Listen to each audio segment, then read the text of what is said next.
Brought to you by Agilus Diagnostics.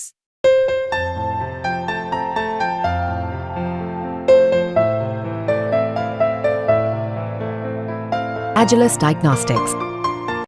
अब जो media ने रिपोर्ट किया उसकी बुनियाद पर मैं ये कह सकता हूं कि ये जो प्रपोज अमेंडमेंट से मीडिया में जो लिखा गया है वो इस बात को बताता है कि मोदी हुकूमत वक्फ बोर्ड की ऑटोनॉमी को छीनना चाहती है और वो इंटरफेयर करना चाहती है वाकिफ के मंशे के खिलाफ कि किस तरह से उस वक्फ की प्रॉपर्टी को चलाया जाए और ये खुद फ्रीडम ऑफ रिलीजन के खिलाफ है, नंबर 1। दूसरी बात यह है कि बीजेपी शुरू से वक्फ बोर्ड्स और वक्फ की प्रॉपर्टीज के खिलाफ रही है और इनका एक हिंदुत्व का एजेंडा है, आरएसएस का एजेंडा है कि वो शुरू से वक्फ प्रॉपर्टीज को और वक्फ बोर्ड को खत्म करने की कोशिशें करती रही हैं। तीसरी बात यह है कि अब जो मीडिया के रिपोर्ट्स के ऊपर मैं अपना ये रिएक्शन दे रहा हूं कि एक बार किसी प्रॉपर्टी को वक्फ डिक्लेयर कर दिया गया तो हमेशा वक्फ रहता है। तो वक्फ एक्ट जो है 54 का है और 96 का है, जो 96 के एक्ट तो 2013 में अमेंड किया गया। वो सर्वे कमिश्नर को पावर्स देता है और सर्वे कमिश्नर को अपॉइंट कौन करती है? State government. तो सर्वे कमिश्नर वक्फ प्रॉपर्टीज आइडेंटिफाई करता, उसके बाद लिस्ट ऑफ वक्फ प्रिपेयर होती है सर्वे कमिश्नर की तरफ से और वो सर्वे कमिश्नर जो स्टेट गवर्नमेंट का अपॉइंटी है उसको स्टेट गवर्नमेंट को भिजाता और state government gazette notification issue करती है। तो गजीट नोटिफिकेशन खुद एक ऑफिशियल एक्ट है और अगर गजीट नोटिफिकेशन 1 साल तक चैलेंज नहीं होती तो वो फाइनल हो जाती है और नेचर ऑफ वक्फ हो जाता है।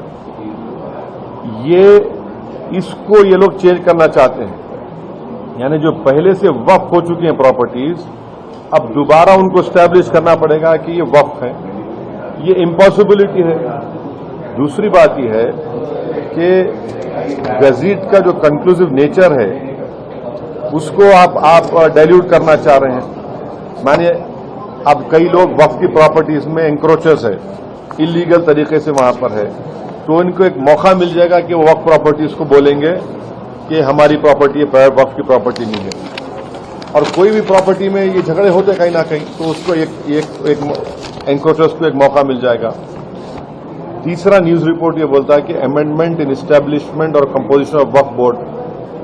तो ये एक्ट खुद ये बोलता है कि हर स्टेट में एक वक्फ बोर्ड होना चाहिए और बोर्ड रिस्पांसिबल होगा उसके एडमिनिस्ट्रेशन और मैनेजमेंट ऑफ वक्फ प्रॉपर्टीज के लिए। अब अगर आप अमेंडमेंट करेंगे establishment and composition of Waqf board में तो एक एडमिनिस्ट्रेटिव क्योस होगा, loss of autonomy Waqf board का होगा और ये गवर्नमेंट का जो कंट्रोल है वक्फ बोर्ड के ऊपर, गवर्नमेंट का कंट्रोल बढ़ेगा तो वक्फ के इंडिपेंडेंस पे बहुत बड़ा असर पड़ेगा। चौथी बात उसमें यह है कि वक्फ ट्रिब्यूनल्स है। अब ये जो मीडिया रिपोर्ट ये बोल रहा है कि गवर्नमेंट इन ट्राइब्यूनल्स को डाइल्यूट करना चाहती है। अब ये ट्राइब्यूनल्स के पावर्स को आप डाइल्यूट कर देंगे तो फिर ये केसेस का क्या होगा? इनएफेक्टिव इन्फोर्समेंट होगा। पांचवी बात जो मीडिया रिपोर्ट्स के ऊपर मैं बोल रहा हूं आपको, इसमें लिखा गया कि अगर कोई डिस्प्यूटेड प्रॉपर्टी है तो डिस्प्यूटेड प्रॉपर्टी का ये लोग बोलेंगे नहीं प्रॉपर्टी डिस्प्यूटेड है, इसका सर्वे हम कराएंगे। अगर कोई प्रॉपर्टी डिस्प्यूट है तो उसका फैसला जुडिशरी करती। यहां पर मोदी हुकूमत डिस्प्यूट क्रिएट करेगी, उसका सर्वे कराएंगे। अब सर्वे एग्जीक्यूटिव कराएगा या सीएम कराएगा या बीजेपी पावर बीजेपी कराएगी। अब जाहिर नतीजा क्या निकलेगा आपको मालूम। तो ये भी एक तरीका है उस डिस्प्यूटेड प्रॉपर्टीज को डिस्प्यूट बनाना, पहले फिर सर्वे कराना उसका और सर्वे में रिपोर्ट लिख देना कि नहीं ये वक्फ नहीं है। ऐसे कई मस्जिद दरगाहें हैं हमारे भारत में जहां पर बीजेपी, आरएसएस ये क्लेम करती है कि वो दरगाह और मस्जिद नहीं है, तो जो पावर जुडिशरी का है वो एग्जीक्यूटिव छीनना चाह रहा है उसको।